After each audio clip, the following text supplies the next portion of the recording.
This is a free-form topical video. The final tiebreaker match of MSC Group B playing in the background due to its relevance.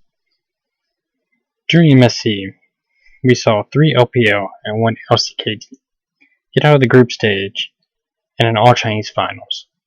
I think this is a good idea of what we can expect going into Worlds in the foreseeable future.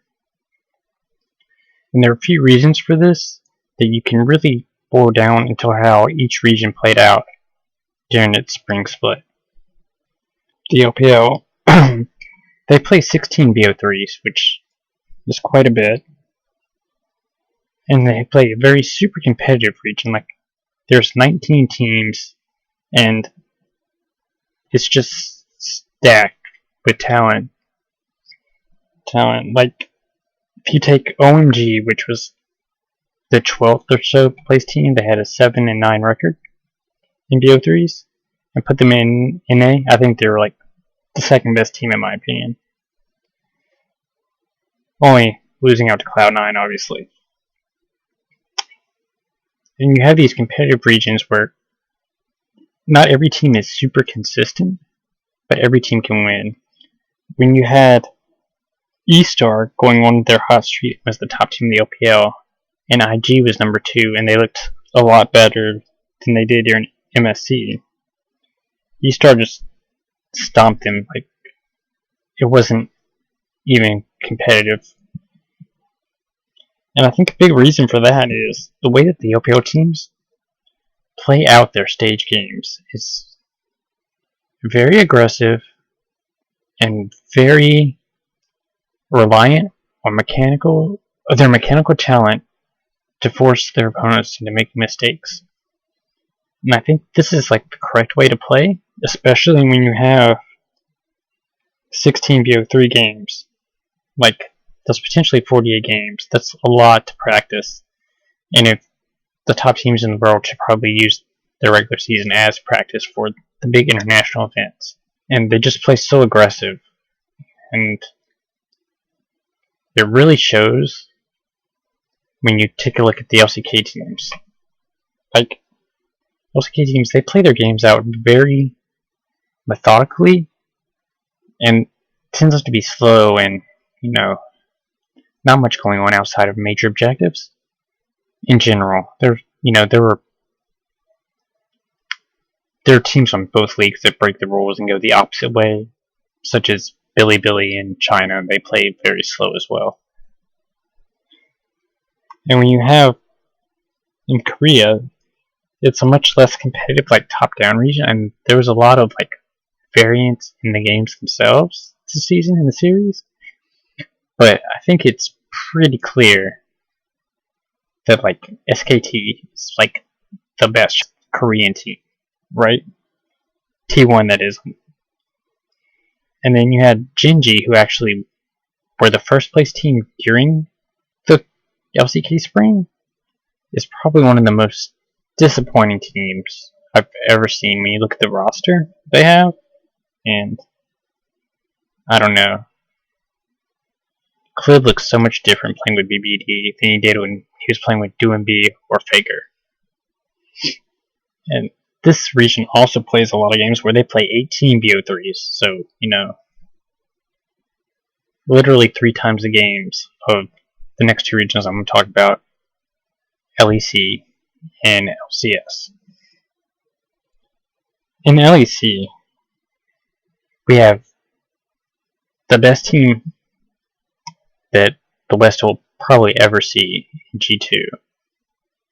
And I can't really say much about their spring because they kind of threw it away to play cap spot.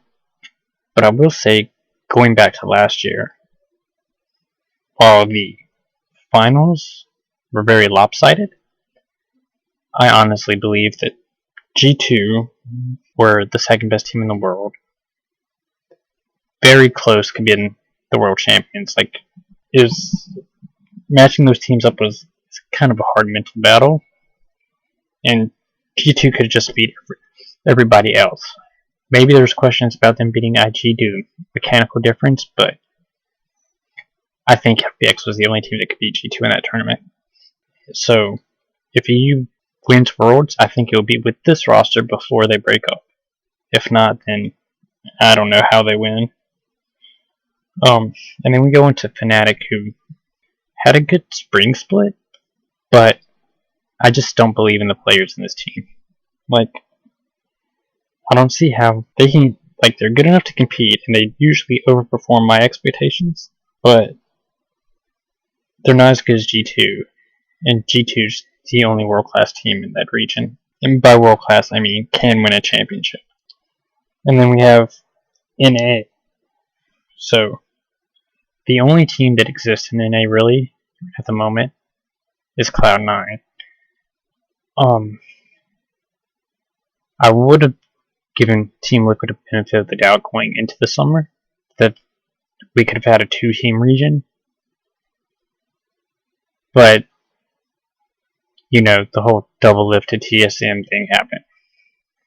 So the only relevant team in NA is Cloud9, and I do not believe in this team internationally. I mean, they'll probably win a few games, but as a whole, this team is literally just a worse version of the 2019 FPX team. I think a good example is, like, you can't match up the players 1-to-1, but obviously Niski plays like Dwinby in order to have a very aggressive jungler and work around the map with him. And while Licorice is probably a better player than Gimbian overall, the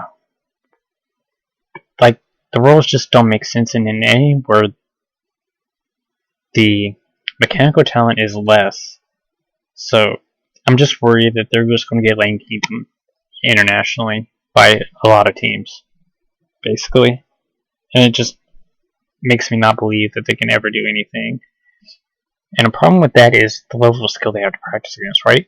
They play, while you have China playing 16 BO3s and Korea playing 18 BO3s, in addition to practicing, and China playing those BO3s like their scrims, pretty much just going ham all the time.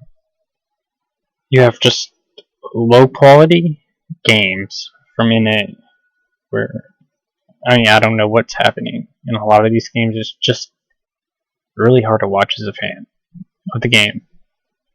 And then you have, they just play a third of the less games as the other regions. Like, how are they supposed to improve, right?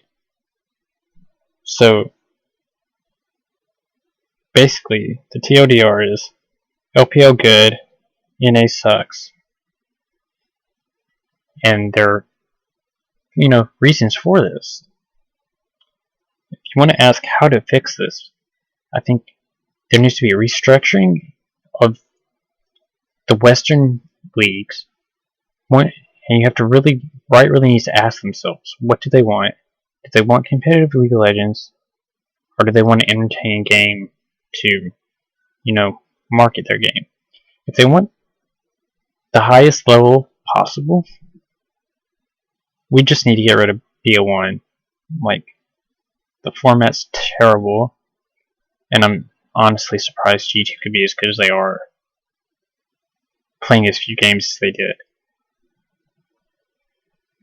And then the other systematic thing is just, I don't know how this would help out NA or EU, but Korea probably can't catch back up with China unless their fundamental game changes, like adding more vision back into the game, which was removed, which I'm not sure what happened. So